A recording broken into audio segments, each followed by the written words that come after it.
ఇప్పుడు మనం 2024వ సంవత్సరం అక్టోబర్ నెల 1వ తేదీ నుంచి 31వ తేదీ వరకు ద్వాదశ రాశుల్లో 12వ రాశి మీనరాశి వారి జ్యోతిష్యం భూత భవిష్యత్తు వర్ధమానం ఎలా ఉందో వారి జాతక బలం, గ్రహబలం, యోగ బలం ప్రశ్నశాస్త్ర ప్రకారం మన జానకిరామ్ని అడిగి చూద్దాం. జానకిరామ్ చూడు, మీనరాశి వారి జాతకం ప్రశ్న యోగం బలం తరించిన కార్యం అనుకున్న కోరిక చేసే పనిది ఎట్లా ఉంది చూడు. అనుకున్న పని జయమా అపజయమా లాభమా నష్టమా యోగమా బలమా రాజకీయ రంగం చదువు విద్య ఉద్యోగం సంతానం కళ్యాణం సంసారం యోగం బలం ఎట్లా ఉంది మనసుల మాట చేసే పనిది. ముఖ్యంగా వారి జాతకంలో చెప్పాలంటే భోళా శంకరుడు వచ్చిండండి, శంకరుడు పార్వతి విఘ్నేశ్వరుడు వచ్చిండు, అయ్యప్ప స్వామి వచ్చిండు, కుమారస్వామి వచ్చిండు, హరిహరపుత్రుడు అయ్యప్ప స్వామి వచ్చిండు. ముఖ్యంగా మాత్రం మీనరాశి వారి జాతకంలో చెప్పాలంటే మాత్రం మీనరాశి వారికి రేవతి నక్షత్రం వారికి రవి అధిపతి అండి, సూర్యుడు అధిపతి. ఖచ్చితంగా మాత్రం ఆదిత్య హృదయ పారాయణం చేయడం చాలా వరకు మంచిదండి. కానీ మాత్రం సౌర కంకణం ధరించడం చాలా వరకు మంచిది. సౌర కంకణం ధరించడం మూలంగా ఆదిత్య హృదయం పారాయణం చేయడం మూలంగా చాలా వరకు మంచి యోగ బలం కలిసి వచ్చే అవకాశం ఉంటుంది. ఆరోగ్యమే మహాభాగ్యం అన్నారు పెద్దలు. ఆరోగ్యంలో మంచి జరుగుతుంది. మానసిక పరంగా శారీరక పరంగా చాలా వరకు వారికి మంచి జరిగే అవకాశం ఉంటుంది. వారు ఏ పని చేసినా కానీ సులువుగా అయ్యే అవకాశం ఉంటుంది. అలాగే ఎలాంటి విపత్కరమైన సంఘటనలు వచ్చినా వాటిని తట్టుకొని నిలబడే అవకాశం ఉంటుంది. అలాగే వారి పేరు మీద చూడాలంటే మాత్రం ఎటువంటి ప్రాబ్లం వచ్చినా ఆ ప్రాబ్లంకి సొల్యూషన్ దొరికే అవకాశం ఉంటుందండి. సాల్వ్ అయ్యే సొల్యూషన్ దొరికే అవకాశం ఉంటుంది వారి జాతక బలంలో. అలాగే ధనపరంది కావచ్చు, పర్సనల్ లైఫ్ది కావచ్చు, ప్రేమ విషయంది కావచ్చు, ధన విషయంది కావచ్చు, రుణ విషయంది కావచ్చు, అలాగే వాళ్ళ వర్క్ విషయంది కావచ్చు, లేదా మాత్రం వాళ్ళ కెరీర్ విషయంది కావచ్చు, వారు ఇది సాధించాలనే తపన కావచ్చు, తప్పకుండా సాధించే అవకాశం ఉంటుంది. అలాగే వీరి జాతకంలో చూడాలంటే మాత్రం ఉత్తరాభద్ర నక్షత్రం జాతకులు శనీశ్వరుడు అధిపతి వారి జాతకానికి. కానీ మాత్రం ఉత్తరాభద్ర నక్షత్రం జాతకులు మాత్రం ఖచ్చితంగా శనివారం రోజు నియమం పాటించాలండి. వారు మాత్రం శనీశ్వరుని గ్రహాన్ని పూజ చేయటం, ఆంజనేయ స్వామి ధ్యానం చేయటం, అలాగే మాత్రం మంగళవారం ఆంజనేయ స్వామి దర్శనం చేయటం. అలాగే వీరి జ్యోతిష బలంలో చూడాలంటే మాత్రం ముఖ్యంగా వృద్ధులని ఆదరించడం, దివ్యాంగులని ఆదరించడం, అలాగే మాత్రం సమాజంలో రకరకాల ఇబ్బందికరమైన పరిస్థితుల్లో ఉన్న వాళ్ళని ఆదరించడం, ఇలాంటివి చేస్తే వారి మీద ఉన్న చికాకులు తొలగే అవకాశం ఉందండి. ఇక మీనరాశి వారి జాతకంలో చూడాలంటే రాజయోగం కూడా ఉన్నదండి. అలాగే ఇబ్బందికరమైన పరిస్థితి కూడా ఉన్నదండి. పరీక్ష చాలా పెడుతూ ఉంటుంది వీరి జాతక బలానికి.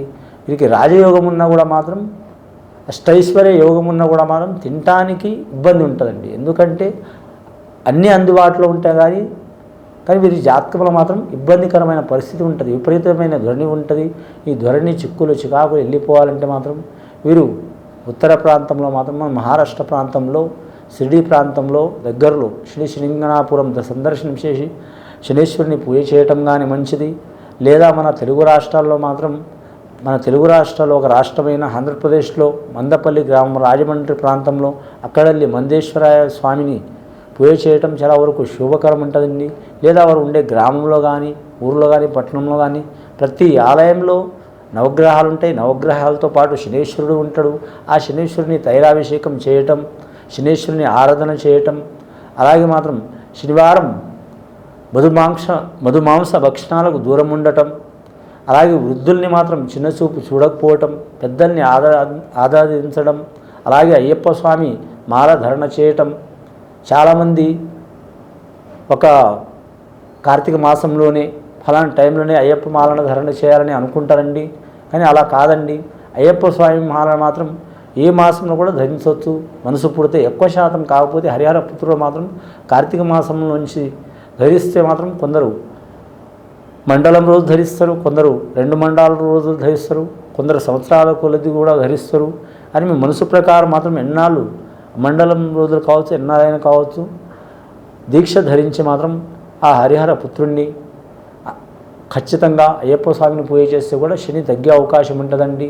ముఖ్యంగా సంతాన విషయంలో, సంసార విషయంలో, కుటుంబ విషయంలో, అలాగే మాత్రం వివాహ విషయంలో, అలాగే వృత్తి విషయంలో, ఆరోగ్య విషయంలో అన్ని విషయాల్లో చాలా వరకు శుభయోగం కలుగుతుందండి. కళాకారులు కావచ్చు, క్రీడాకారులు కావచ్చు, రాజకీయ నాయకులు కావచ్చు, సెలబ్రిటీలు కావచ్చు, మంచి ఫలితాలు కనబడతాయండి.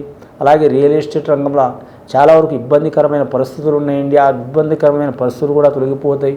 కోర్టు కేసులు కావచ్చు, కొత్త కొత్త చట్టాలు వెళ్ళినాయి, కొత్త కొత్త నియమాలు వెళ్ళినాయి, కొత్త ఇప్పుడు రాజ్యాంగ సవరణలు కూడా జరుగుతున్న అవకాశాలు ఉన్నాయి చాలా వరకు.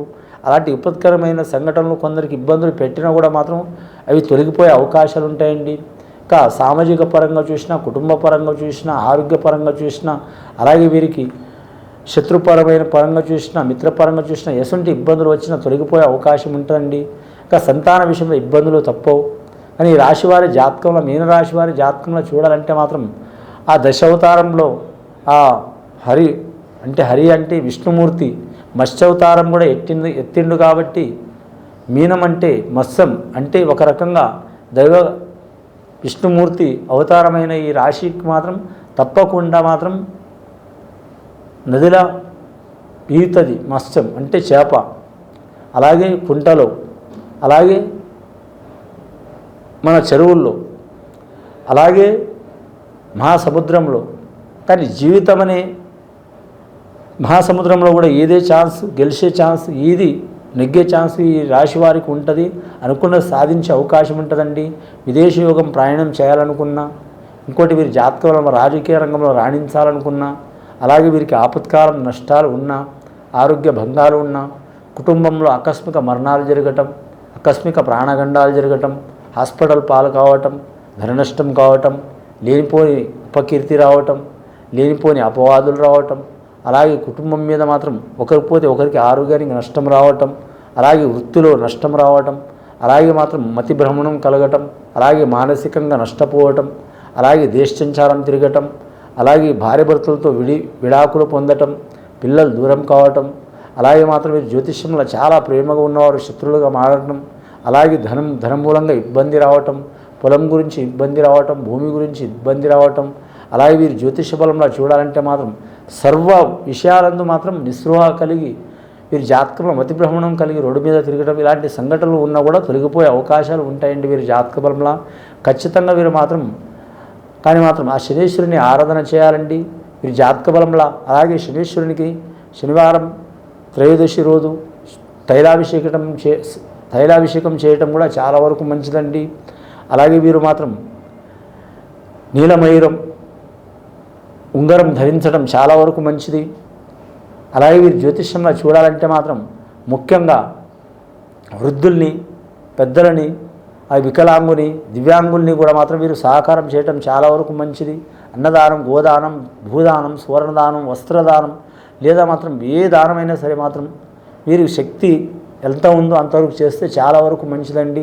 కానీ మాత్రం మీకు దైవ నమ్మకం, జ్యోతిష్య నమ్మకం లేకుంటే సామాజిక పరంగా మాత్రం సమాజంలో మాత్రం జరుగుతున్న కొన్ని సంఘటనలకు మాత్రం ముఖ్యంగా మాత్రం అన్నదానం, లేదా మాత్రం వృద్ధులకు, దివ్యాంగులకు, లేదా మాత్రం అనాథలకు, అలాంటి వారికి కూడా మీరు ఆదరిస్తే మీ మీద ఉన్న చెడు ఘడియలు తొలగిపోయి చాలా వరకు శుభ ఘడియలు కలుగుతాయండి.